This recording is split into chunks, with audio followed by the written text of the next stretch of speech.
Welcome back after the break. और आज के प्रोग्राम में हम बात करेंगे पाकिस्तान की बदलती हुई सियासी और सिक्योरिटी सूरत हाल पर, क्योंकि अब लाजमी है बात करना। जहां एक तरफ खैबर पख्तूनख्वा में इमरान खान साहब के हवाले से रिहाई फोर्स के क़याम की तजवीज़ ने आइनी और कानूनी बहस को जन्म तो दे दिया है, दूसरी जानिब पार्टी के अंदर ही इस इक़दाम पर बहुत से बयान आ रहे हैं सामने, तहफ़्फ़ुज़ात सामने आ रहे हैं। और इसी दौरान कराची की सियासत में भी अहम पेशरफ्त सामने आई है, जहां जमात इस्लामी और पीटीआई सिंध के दरमियान मेयर कराची के खिलाफ तहरीक अदम एतमाद पर राबिते और ताउन की यकीन दहानी ने मकामी सियासत को एक नए मरहले में दाखिल कर दिया है। और इन तमाम सियासी हलचल के पस मंजर में मुल्क को दरपेश सिक्योरिटी चैलेंजेस भी तवज्जो तलब हैं।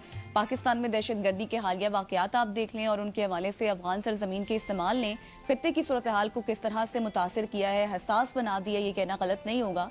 और ऐसे में फिर मेरा सवाल ये है कि सवाल अब शायद ये शिद्दत इख्तियार कर चुका है कि क्या सरहद पार कार्रवाइयाँ दहशत गर्दी की रोकथाम के लिए नागुज़ीर थी। इन्हीं तमाम तर मौज़ूआत पर बात करेंगे और इन्हीं पे बात करने के लिए सीनियर हमारे एनालिस्ट हैं, हमारे अपने एंकर पर्सन हैं, आपकी जानी पहचानी शख्सियत हैं, सैयद कमर जैदी साहब हमारे साथ मौजूद है। Sir thank you so much for joining us. सबसे पहले आपको रमज़ान मुबारक। आपको कैसा गुजरा Ramzan sir? Ramzan is going well अल्हम्दुलिल्लाह। आपको पता है रमज़ान की एक अपनी रौनक होती है और ये वो महीना है जिसका मैं अपनी ज़ात के हवाले से कहूँ तो इंतज़ार रहता है, बिकॉज सहरी, अफ्तारी और फिर ज़िक्र अस्कार, मतलब एक डिफरेंट महीना होता है तमाम महीनों से। तो कोशिश यही होती है कि रमज़ान की रूटीन को बाकायदा फ़ॉलो किया जाए और इसका वो मैं उनमें से हूँ जो कि इसका पूरा लुत्फ़ अंदोज़ होते हैं। पूरा एहतमाम के साथ सहरी भी, और वो मैं ज़्यादातर मतलब प्रेफर यही करता हूँ कि फ़ैमिली के साथ ज़्यादा टाइम गुजारा जाए रमज़ान में, बिकॉज आपको पता है कि इंगेजमेंट्स तो बहुत होती हैं ऑब्वियसली, जन्म है भी ऐसे, लेकिन जो टाइम फैमिली के साथ है वो फैमिली के साथ। फिर हमारे घर में इस तरह के सारे मिल के बैठ के सहरी भी फिर अफ्तारी भी, तो एक अपना एक अलग एटमॉस्फेयर होता है। पकौड़ों के हवाले से क्या एहतमाम करते हैं आप? पकौड़े देखें, रमज़ान में अफ्तारी में पकौड़े ना हो तो अफ्तारी पूरी मुकम्मल नहीं होती। यानी मैं बड़ा कोट पढ़ रहा था, बड़ी हंसी भी आई मुझे कि रमज़ान में खुदा ने रोज़े वाजिब किए थे, मुसलमानों ने पकौड़े वाजिब बिल्कुल। सर इससे पहले कि हम सियासत की तरफ जाएं, मुझे ये बताइएगा कि रमज़ान में कोई रूटीन में चेंजेस आती हैं आपकी या उसी तरह से रूटीन चल रही होती है? रूटीन देखें टफ हो जाती है ज़्यादा। उसकी वजह ये है कि मतलब ज़्यादातर हमारा काम आपको पता है कि शाम में, रात में ज़्यादा होता है, पूरा एनालिसिस करना होता है पूरे दिन के इवेंट्स का, फिर किसी शो में भी बैठना है, फिर उसके बाद रात को अपडेट्स लेते लेते सोते सोते तकरीबन 11-12 बज जाएँ अगर, फिर आपको 4 बजे दोबारा उठना है, फिर 4 बजे उठ के वो 6 बजे तक आपने नमाज वगैरह करके, फिर अगर आप 2-3 घंटे की नींद लेते हैं तो नींद थोड़ा सा डिस्टर्ब होती है, बाकी आपको पता है स्केड्यूल वैसा ही होता है। लोग कहते हैं कि रमज़ान में थोड़े से वीक हो जाते हैं लोग, उतनी एनर्जी नहीं रहती, लेकिन टू बी वेरी ऑनेस्ट एक जर्नलिस्ट की अगर आप लाइफ को एनालाइज करें, रमज़ान में उसे उसकी एनर्जी भी ज़्यादा देनी पड़ती है, बिकॉज आपको पता है कि आपने जो सिचुएशन बन रही है उसे कोप अप करना है, जो सूरत हाल। और आजकल तो आपको पता है कि जिस तरह से इंटरनेशनल महाज गर्म है, मुल्क की सियासत में इतनी हलचल है, तो हर दूसरे लम्हे के बाद कोई नई अपडेट आ रही होती है, तो ये एक अनएंडिंग रेस है जिसमें दौड़ना तो है। बिल्कुल आप सही कह रहे हैं। अच्छा कमर, आप बात करते हैं हम सियासत के ऊपर, जिस तरह से हमने देखा कि अब ये रिहाई फोर्स के हवाले से बात की जा रही है, लेकिन पार्टी के अंदर पाकिस्तान तहरीक इंसाफ के अंदर बड़े तजादात हैं, बयान ही मैच नहीं हो रहे। अगर हम गौहर साहब को देखें तो कल वो कह रहे थे कि हम कोई ऐसा काम नहीं करेंगे जिससे कोई गलत तासुर जाए। सलमान अकरम राजा साहब को देखें तो वो कह रहे हैं कि जी बिल्कुल बनेगी। फिर सीएम साहब ने जिस तरह से बात की, उन्होंने कहा अब हमारी लड़ाई किसी से नहीं है, एस्टैब्लिशमेंट से लड़ाई है। तो जब पार्टी के अंदर इतनी तकसीम है तो फिर रिहाई फोर्स किस तरह से? ठीक है, रिहाई फोर्स के मामले, पहले इसकी थोड़ा सा बैकग्राउंड में चले जाते हैं, फिर हम इस पे अपना एनालिसिस देते हैं। बैकग्राउंड ये है कि इमरान खान साहब की जो सूरत हाल बनी सेहत की, उसके बाद धरना इन लोगों ने दिया। अब वो धरना जो है इन्हें कॉल ऑफ करना था, बिकॉज बैकडोर पे कहीं ना कहीं डिप्लोमेसी चल रही थी। वो धरना कॉल ऑफ करने के लिए आपको एक अच्छी फेस सेविंग भी चाहिए थी, और उस टाइम पे जो पार्टी मीटिंग हुई इसमें अलीमा खान साहिबा ने सोहेल अफरीदी साहब को कहा कि आपने जो है वो रिहाई फोर्स का ऐलान करना है। पार्टी की जो दीगर लीडरशिप है वहाँ पे ये बात इतना खुल के डिस्कस नहीं हुई, और बहुत सारे लोग पार्टी के अंदर इसके मुखालिफ थे।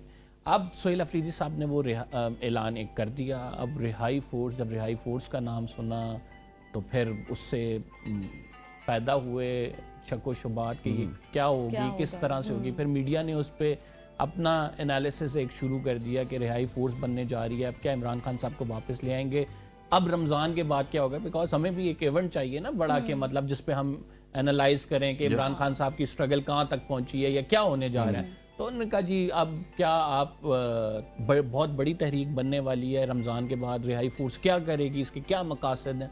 تو اس سے بہت شک و شبہات جب ابھرتے رہے تو پھر انہوں نے آ کے اس کو ڈس اون کیا. بہت سارے لیڈرز ہیں جس میں بیرسٹر گوہر شامل ہیں, جس میں پارٹی کے دیگر لوگ شامل ہیں. وہ یہ کہہ رہے تھے کہ آپ فورس کا جو لفظ استعمال کر رہے ہیں, رہائی فورس, اور ایک تو یہ آپ عوام کو جو ہے ایک تسلی دے رہے ہیں, مطلب ایک ان کی ہوپ جو ہے اس سے کنیکٹ ہو جائے کہ رہائی فورس کیا کرے گی, میڈیا میں ہمیں اس کا سامنا کرنا پڑے گا. دوسری انہوں نے یہ چیز کہی کہ یہ جو رہائی فورس کے حوالے سے ہے, یہ فورس قانونی طور پر اس کا ہمارے ساتھ 9 مئی بھی ہو چکا ہے, اس کا غلط استعمال ہوگا اگر آپ توڑ پھوڑ کریں گے یا پھر کسی طرف بھی کوئی کارکنان ہمارے اندر کوئی بیچ کے کوئی مشتعل کر دیتا ہے لوگوں کو, تو یہ غلط استعمال ہوگا, پارٹی کو بیک لیش فیس کرنا پڑے گا, پیچھے چلی جائے گی پارٹی. تو بیرسٹر گوہر کا یہ نقطہ نظر تھا. لیکن اس کے برعکس جو سہیل افریدی صاحب ہیں, شفیع جان صاحب ہیں, ان سے جب ہماری بات ہوئی تو انہوں نے کہا کہ بالکل جب ہم نے اعلان کر دیا اور اعلان ہم نے جو ہے وہ سوچ سمجھ کے کیا, اب ہم اس کو بیک کرتے ہیں. تو وہاں پہ جو ہے 2 اپوزٹ سٹیٹمنٹس آ گئیں, اور اس پر پھر اب رائٹ ناؤ ہم دیکھ رہے ہیں کہ میڈیا میں جو ہے وہ کیا سرائیاں بھی ہیں, ایک گروپ کچھ کہہ رہا ہے, دوسرا گروپ کچھ کہہ رہا ہے. یہ تمام چیزیں ہوتے ہوئے مطلب یعنی اگر پارٹی میں اختلافات ہوں گے تو آپ یہ سوچ لیں کہ عمران خان صاحب کے لیے جو جنگ لڑی جا رہی ہے وہ کس حد تک متاثر ہوگی. عمران خان صاحب جو ان کی رہائی کا مقصد لے کر پارٹی آگے بڑھ رہی ہے, ہر دوسرے دن اگر اس میں اختلافات آ جائیں گے تو what do you expect, کیا عمران خان صاحب کو یہ رہا کر پائیں گے. پارٹی کا ابھی تک پارٹی لیڈرشپ کی سب سے بڑی ناکامی یہ ہے کہ یہ کوئی اسٹریٹجی نہیں بنا سکے عمران خان صاحب کو باہر لانے کے لیے. ان میں جو بیان آتا ہے اس کا مخالفت کر دیتا ہے دوسرا گروپ. دیکھیں یہ بھی مطلب فار انسٹنس کہ اگر آپ کی پارٹی کے اپنے لوگ, بہت سارے لوگ جو آپ کے اپنے خلاف, آپ کی تحریک کے خلاف, آپ کے مقصد کے خلاف استعمال ہو رہے ہیں, تو پارٹی کے مخلص لوگوں کو چاہیے کہ وہ اس پہ نظر ثانی کریں کہ کیوں ہم ایک جو ہے تحریک اناؤنس کرتے ہیں یا کیوں ایک موومنٹ جب اپنے عروج پہ جاتی ہے تو ساتھ ہی ایک دوسرا نقطہ نظر آ جاتا ہے. دھرنے عروج پہ گئے تو کہا کہ باہر لوگوں کو اس طرح سے نہیں نکالنا بہت زیادہ. پھر تحریک جو ہے وہ نئی تحریک لانچ کرنے کی بات ہوئی تو کہا کہ نہیں ہم ابھی لانچ نہیں کر رہے. پھر پوچھا جائے پھر کیا کر رہے ہیں, what strategy do you have, تو اس میں ان کے پاس کوئی جواب بھی نہیں ہوتا کہ کیا کس اسٹریٹجی سے عمران خان صاحب کو نکالیں گے. تو میرے خیال سے پارٹی اس فرنٹ پہ مکمل ابھی تک تو ہمیں 26 نومبر کے بعد سے, 26 نومبر وہ دن تھا جب انہوں نے کوئی ڈیفرنس کریٹ کیا تھا, جب بڑی عوام نکلی تھی. اس کے بعد جو کچھ ہوا بڑا انفارچونیٹ ہے, لیکن اس کے بعد سے ہمیں ویسی جو ہے موومنٹ یا ویسی متحرک تحریک انصاف نہیں نظر آئی ہے. جو بھی ایشو اٹھتا ہے اس پہ ڈویژن آ جاتا ہے. اچھا قمر بھائی مجھے یہ بتائیے گا کہ جب وزیر اعلیٰ گنڈا پور تھے, علی امین گنڈا پور, تو اس وقت کہا جا رہا تھا کہ ان کے تو کچھ حلقوں کے ساتھ تعلقات ہیں اور وہ سب یہ ڈرامے بازی کر رہے ہیں, جب بھی اسلام آباد آتے ہیں اور ایک دم سے گاڑی میں بیٹھ کے چلے جاتے ہیں اور 2 دن بعد یا 24 گھنٹوں بعد وہ برآمد ہوتے تھے. لیکن مجھے سر یہ بتائیے گا کہ ایز اے سیاسی طالب علم ہم جب سہیل افریدی کو بھی دیکھتے ہیں نا, سہیل افریدی اتنے زیادہ ایکٹیو نظر نہیں آتے. جس طرح کی ان کی ہائپ بنی ہوئی تھی, آئیں گے تو پتہ نہیں کیا کچھ کر دیں گے. وہ بھی آ کے 40 بندے لے کے تو کبھی اڈیالہ دھرنا دے رہے ہوتے ہیں, کبھی کدھر دھرنا دے رہے ہوتے ہیں. افیکٹونیس نہیں ہے جب سے وہ سی ایم بنے کے پی کے. دیکھیں یہ افیکٹونیس کب آئے گی, یہ افیکٹونیس تب آئے گی جب پی ٹی آئی کی اپنی صفوں میں یونٹی ہوگی اور ایک گول ہوگا, اس گول کے لیے ایک اسٹریٹجی ہوگی. ابھی ہوتا کیا ہے کہ ایک گروپ ایک اسٹریٹجی چاہ رہا ہے, ایک گروپ چاہ رہا ہے کہ مذاکرات کریں, بیک ڈور ڈپلومیسی ہو, اسٹیبلشمنٹ سے بات کریں, دوسرا گروپ کہہ رہا ہے کہ نہیں ہم نے مزاحمت کرنی ہے. اور یہ right now P T I کو نقصان دے رہی ہے چیز. اگر آپ نے کوئی بھی اسٹریٹجی بنانی ہے اور پھر اس اسٹریٹجی میں آپ کا کنسنسس ہے then it will work out نا. اگر پی ٹی آئی چاہتی ہے کہ عمران خان صاحب کو نکالنے کے لیے مزاحمت کرنی ہے, پھر اسے میس موبلائزیشن کی طرف جانا ہے, پھر بیچ میں اگر مگر کا راستہ نہیں ہے پھر آپ میس موبلائزیشن کی طرف جائیں. اگر پی ٹی آئی چاہتی ہے نہیں ہم نے مذاکرات کرنے ہیں تو پھر مذاکرات کے لیے چاہے حکومت کریے چاہے اسٹیبلشمنٹ کریے, مذاکرات کو لے کے آگے بات بڑھائیں. کہیں نہ کہیں آپ کو مذاکرات میں لے دے کرنی پڑتی ہے, اپنے آپ کو تھوڑا سا لچکدار بنانا ہوتا ہے. تو اگر ایک طرف آپ اتنے سخت موقف کے ساتھ کہہ رہے ہیں مذاکرات کرنے ہیں, دوسری طرف سے آپ سے بات کرنے کو تیار نہیں ہے, تو پھر کیا آپ کی یہ اسٹریٹجی کام کی ہے؟ پھر آپ نے اگر پوائنٹ آف اسٹرینتھ سے مذاکرات کرنی ہے then you should come up with that plan कि आपकी पॉइंट ऑफ स्ट्रेंथ बन भी रही हो, आपके पीछे लोग खड़े हुए हों, मुल्क में अफरा तफरी का एक माहौल हो, फिर आप जो है फिर कहें कि सर ये हमारी डिमांड्स हैं, इसमें क्या होगा। तो ये मतलब पीटीआई के अपने लोग मेरा ख्याल से कंफ्यूज हैं, जिसकी वजह से जो है ना बड़ा नुकसान हो रहा है। तो अब देखते हैं कि कब तक चलता है। मतलब बतौर जर्नलिस्ट तो हम विटनेस कर रहे हैं बहुत सारी चीज़ें। अभी भी रिसेंटली भी ये बात हो रही थी कि आप कितनी एक मूवमेंट अनाउंस करेंगे या कितनी एक कोई रिहाई फोर्स के अनाउंस कर देंगे, कोई धरने की स्ट्रेटजी अनाउंस कर देंगे, कोई स्ट्रीट मूवमेंट अनाउंस कर देंगे। जब आप इतने ज़्यादा स्लोगन्स के साथ जाते हैं मार्केट में और रिजल्ट नहीं निकलता तो वो बैकलैश होता है। अच्छा कमर, मैं इसी तरफ आ रही थी जिस तरह से आपने कहा कि अब पीटीआई हर दफ़ा कुछ ना कुछ अनाउंस करती है। हम बहुत बड़ी मिसाल ले लेते हैं 8 फरवरी की, जिस तरह से वो नाकाम हुआ। फिर उसके बाद हमने देखा अलीमा खान साहिबा को वो भी क्रिटिसाइज़ करती रहती हैं। गौहर साहब को हमने देखा, वो भी कल बयान दे रहे थे कि हम अदालतों में जाते हैं, मतलब इनडायरेक्टली वो चीफ जस्टिस साहब को ही निशाना बना रहे थे और हमें इंसाफ नहीं मिलता। अब जिस तरह से सीएम साहब ने भी एक ऐलान जंग कर दिया और कहा है कि हमारी जो लड़ाई है वो एस्टैब्लिशमेंट के साथ होगी।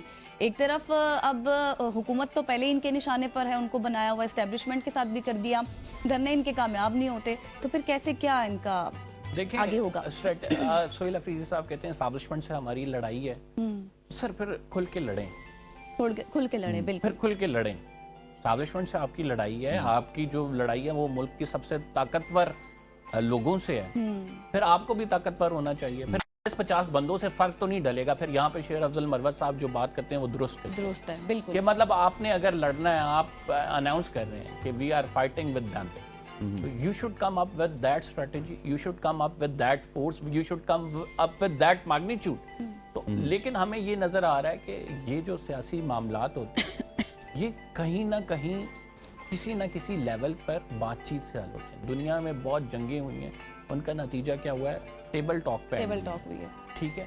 तो ये लड़ाई ये किसी मसले का हल नहीं है। ये मज़ामत के ज़रिए आप एक पॉइंट ऑफ स्ट्रेंथ पे ज़रूर आ सकते हैं, लेकिन टोटली आप ये चाहें कि इसी के ज़रिए आप गलबा पा लें, तो at the end of the day आपको उसी टेबल पे बैठ के मुज़ाकरात करने। तो मेरा ये ख्याल है कि पार्टी को चाहिए कि अपने अंदर पहले अपनी सफ़ों में इत्तेहाद पैदा करे, पहले अपने आप को कंसेंसस करे, सिंक्रोनाइज करे, उसके बाद फिर आप कोई मूवमेंट करेंगे तो वो फ्रूटफुल होगी, में कोई ना कोई असर होगा। जी कमर साहब, thank you so much for joining us. और ख़वातीन आज़ाद कमर ज़ैदी हमारे साथ मौजूद थे। अब हम आपको लिए चलेंगे कराची की फूड स्ट्रीट में इफ्तार से कबल शहरियों का रश बढ़ जाता है और कराची के दिल बस रोड पर इफ्तारी के वक्त एक अलग ही समा बन जाता है। गर्मा गर्म समोसे, पकोड़े, फ्रूट चाट, दही बड़े, चना चाट और दीगर अशिया की खरीदारी में शहरी मसरूफ़ होते हैं और दुकानदार शहरियों को उनके मनपसंद पकवान फराहम करते हैं। मज़ीद तफसीलात जानते हैं बिलाल अली की इस रिपोर्ट में।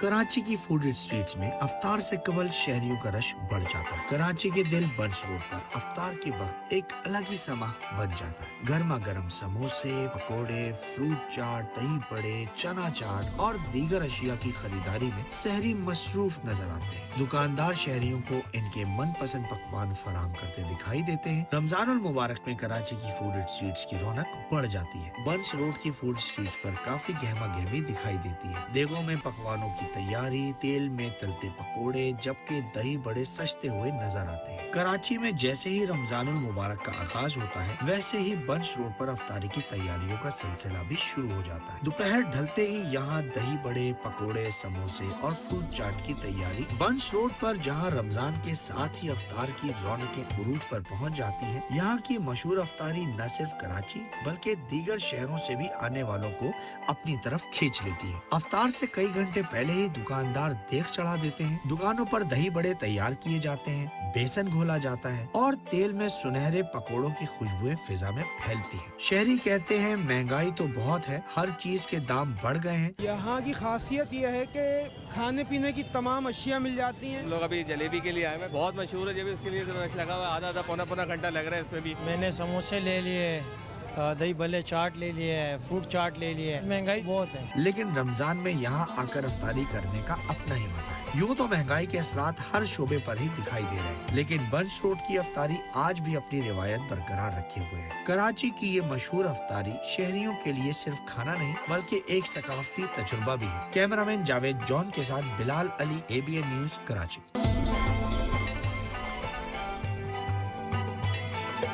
जी, तो क्या ही खूबसूरत रिपोर्ट तैयार की है बिलाल अली साहिब ने, और दिल कर रहा था कि बस जो है ना समोसे पकोड़े, हसनैन ने वैसे बाइकआउट किया हुआ पकोड़ों से, वो नहीं खाते, लेकिन मुझे बहुत पसंद है, मैं तो खाती हूँ। तो मुझे बता आपके दिल की क्या कैफियत हम होगी? तो हम चखते हैं, हमारा ये हाल हो जाता है मैम, जो है वो पराते मुकम्मल मैं तो करती हैं, खाती इनको हूँ, कुछ मैं नहीं तो होता, खाती हूँ लगता ही भाई। नहीं है इनको खाना। बिल्कुल जी, यहाँ पर लेते हैं एक शॉर्ट सी ब्रेक, वापस आएंगे, स्टे विद अस।